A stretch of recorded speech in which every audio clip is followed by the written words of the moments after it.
नफरत को हर दिल से मिटाए, तुम भी सोचो हम भी सोचे, गीत मिलन के मिलकर गाए, तुम भी सोचो हम भी सोचे। मंच पर विराजमान उदय सिंह जी वकील साहब, बाहर से पधारे लखनऊ से दोनों ही मेहमान हमारे बहुत ही सम्मानीय। या भारत की बात नहीं करें, वसुधैव कुटुंबकम की बात करते हैं, पूरी दुनिया में शांति की बात करते हैं। हमारे ऋषि मुनि मौलवी सभी ने इस देश में शांति बनाए रखने के लिए समय समय पर अपनी बात रखी। ये देश विभिन्न जाति, विभिन्न धर्म, विभिन्न भाषा, विभिन्न क्षेत्रों के हिसाब से भी अगर देखें तो जैसे 7 रंगों से बना, 3 रंगों से बना तिरंगा, किस तरह का इस एक अगर सोचा जाए इस देश के बारे में तो कभी कभी तो ऐसा लगता है क्या ये सतरंगी दुनिया शांति से जी पाएगी? हर कदम कदम पर भाषा का, हर कदम कदम पर जातीयता, हिंदू मुस्लिम सिख ईसाई के साथ साथ मैं ब्राह्मण, तू बनिया, तू मौलवी है, तू सिख, तू ईसाई, तुम प्रजापत, कैसा देश है ये? कैसे कैसे इसमें विभिन्न समय समय पर जो हमारे देश में पधारे थे, कोई भी धर्म हो, चाहे वो हिंदू धर्म हो, चाहे मुसलमान धर्म हो, या सिख धर्म हो, ईसाई धर्म हो, मानवता का पाठ सभी ने पढ़ाया था। सभी ने इस धरती पे आकर के उपदेश दिए कि सबको एक रहना है, सबको भाईचारे के साथ रहना है, नर सेवा ही नारायण सेवा है, अहिंसा परमो धर्म। कैसे कैसे महापुरुष इस देश में हुए जिन्होंने भगवान गॉड अल्लाह किस रूप में इस धरती पर जन्म लिया है, या वो अवतरित हुए या पधारे, सबने यही कहा कि शांति में ही सब कुछ है। अपन ये जानते हैं अच्छे ढंग से कि आज की दुनिया में जितनी शांति हमारे देश में है, पूरी धरती पर, पूरी दुनिया में कहीं इतनी शांति नहीं है, इतना भाईचारा नहीं है। पड़ोस में अगर पाकिस्तान की तरफ देखें, पड़ोस में अगर चाइना की तरफ देखें, बांग्लादेश की तरफ देखें, श्रीलंका की तरफ देखें, कनाडा, रूस, चीन, जापान, कहीं भी देखें, उग्रवाद वहां भी है। और जिस जिस देश में उग्रवाद हुआ है, जिस देश में तानाशाह भाईचारा खत्म हुआ है, तानाशाही ज्यादा हुई है, उग्रवाद ज्यादा हुआ है, वहां शांति नहीं है, विकास नहीं है, तरक्की नहीं है। मानव की महानता मानव होने में नहीं बल्कि उसकी मानवीयता में है। हम मानवता की चिंता करते हुए अगर कोई कर्म करते हैं तो निश्चित रूप से हमें उसका सुख महसूस होगा, प्लेजर महसूस करेंगे। अगर मानवीयता की दृष्टि से हम कोई काम करेंगे तो उससे हमें सुख मिलेगा, जो बहुत ज़रूरी है।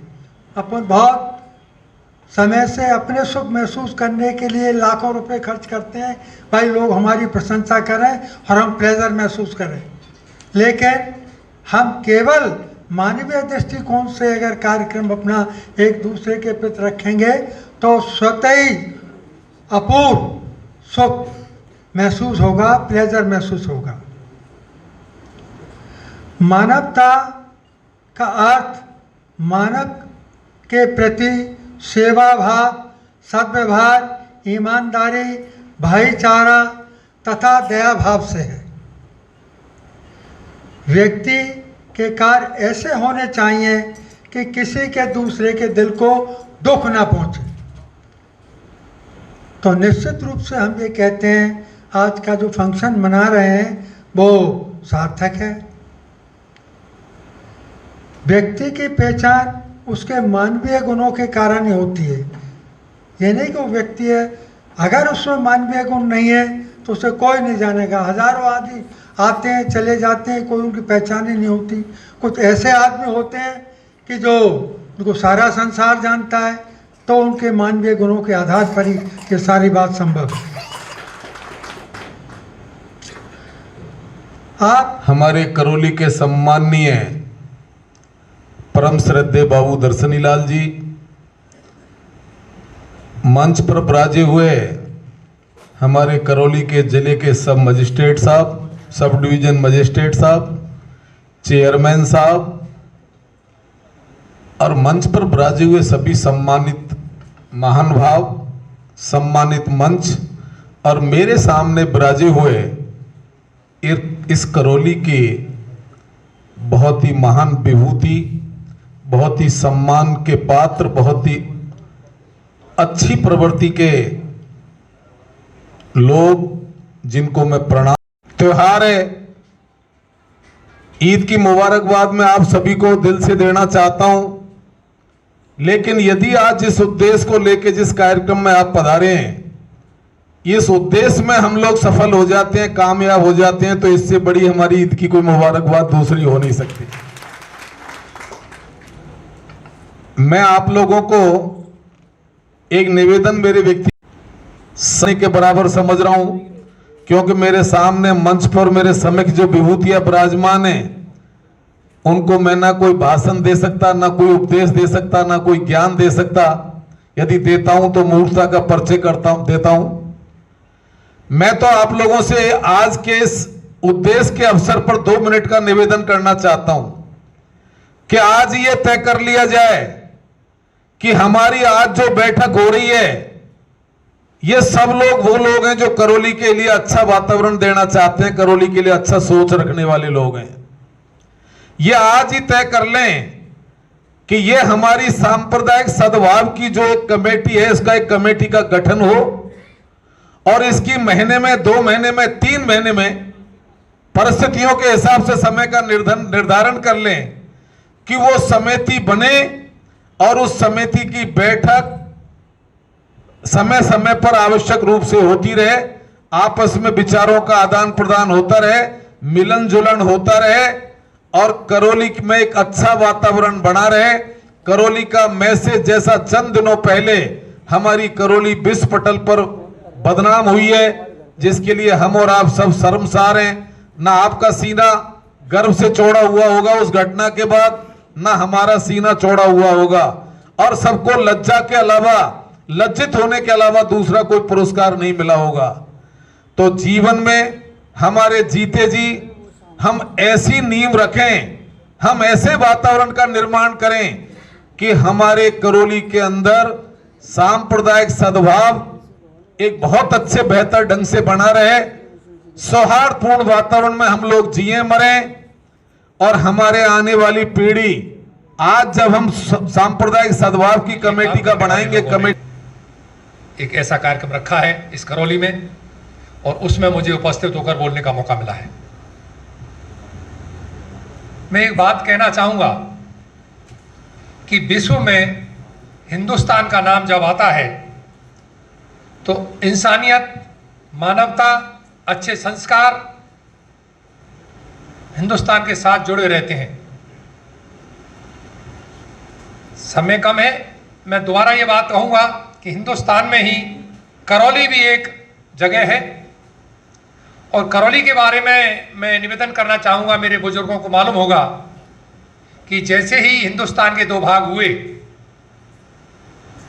करौली की इंसानियत, करौली दरबार की इंसानियत, करौली महाराज साहब की इंसानियत पूरे हिंदुस्तान में ये मालूम पड़ गया था।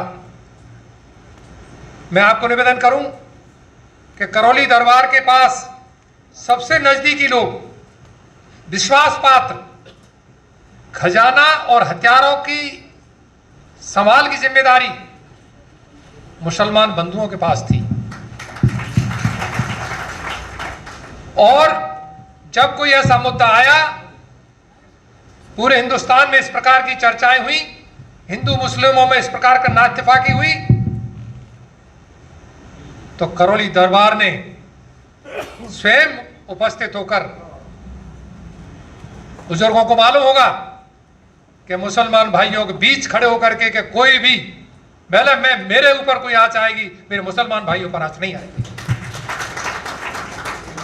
झालावाड़ से पधारे हुए मेरे साथी और जो भी इस संस्था को चला रहे हैं, लखनऊ से पधारे हुए साथी, आपकी बड़ी जगह है, आपका अच्छा स्थान है, लेकिन मैं आपको निवेदन करना चाहूँगा कि करौली भी एक ऐसा आदर्श स्थान रहा है इंसानियत की दृष्टि से, सांप्रदायिक सौहार्द की दृष्टि से, कि इसका मुकाबला नहीं रहा है।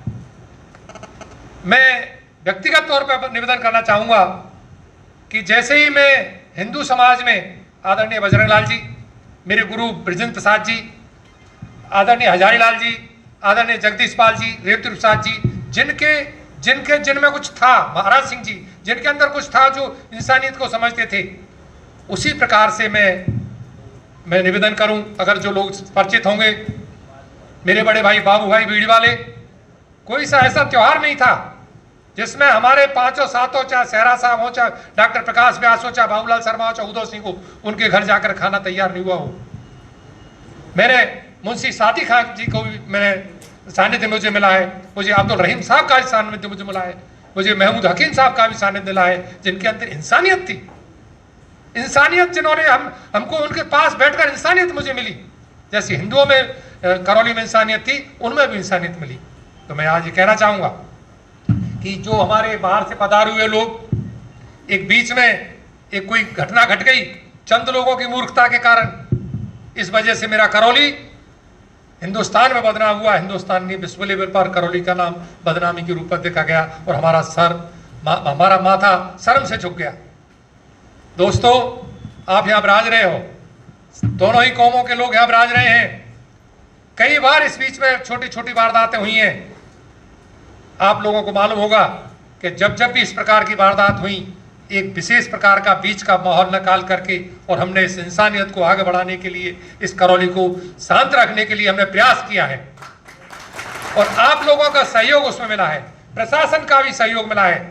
आप घटनाओं को याद करें तो आपको मालूम होगा कि जब तक ऐसे 10, 20, 25 लोग करौली में नहीं होंगे जो वास्तविकता को कहने वाले होंगे, जो कहीं ना कहीं, मैं शब्द बोलना नहीं चाहिए लेकिन राजनीति से प्रेरित होकर नहीं बोलेंगे, अगर धर्म में कहता हूँ, हम कहते हैं हम धर्म को मानते हैं, मैं कहता हूँ कि आज हम ईश्वर को मानते हैं, मैं कहता हूँ गोमतीदास जी महाराज जी का शिष्य हूँ, उनके मंदिर पर हिंडौन में चारों तरफ मुसलमानों की बस्ती है। किस प्रकार से गोमतीदास जी महाराज जब भी कोई कार्यक्रम करते हमारे गुरु महाराज, तो वो सारे सहयोग देते थे वहाँ पर, और महाराज जी का भी ये था कि सबसे पहले मुसलमान भाइयों को पूछते थे, जबकि बहुत हिंदू धर्म को उनमें उनकी आस्था थी।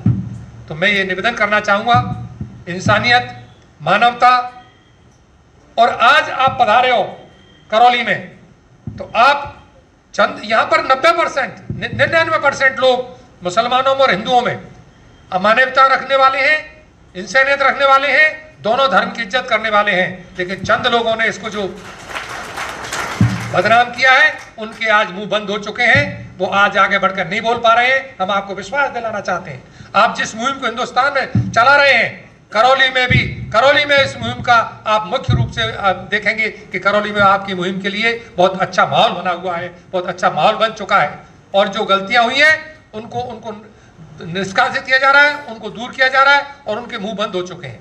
तो आज मैं इस अवसर पर पूरे विश्व के महानतम वैज्ञानिक को एपीजे अब्दुल कलाम कहते हैं। प्रेम और सौहार्द की नगरी को करौली कहते हैं। प्रेम और सौहार्द की नगरी को करौली कहते हैं। रंगों में श्रेष्ठ रंग को लाल कहते हैं और क्रिकेट के श्रेष्ठ खिलाड़ी को सचिन तेंदुलकर कहते हैं। और करौली में विकास की गंगा बहाने वाले चेयरमैन प्रतिनिधि को अमीनुद्दीन कहते हैं। मंच पर विराजमान जुझारू, ऊर्जावान, प्रकाशवान व्यक्तित्व के धनी उपखंड अधिकारी आदरणीय एसडीएम साहब, अन्य मंच पर जो तशरीफ लाए हैं, आज से करौली में नफरत को हटाकर और प्रेम की डगर पर हम चलने का जो पाठ पढ़ाने के लिए जो मंच पर विराजमान हस्तियां बैठी हैं, इनके सम्मान में ताली बजाकर सहमति व्यक्त करें।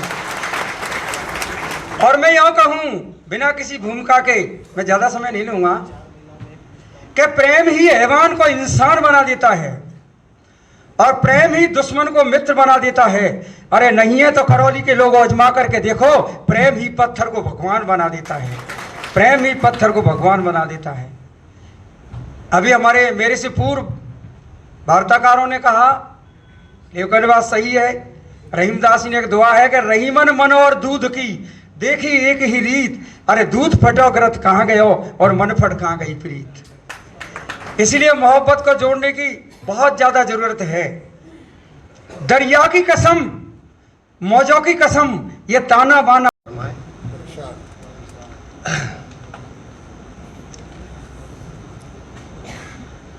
नफरत को हर दिल से मिटाए, तुम भी सोचो हम भी सोचे। नफरत को हर दिल से मिटाए, तुम भी सोचो हम भी सोचे।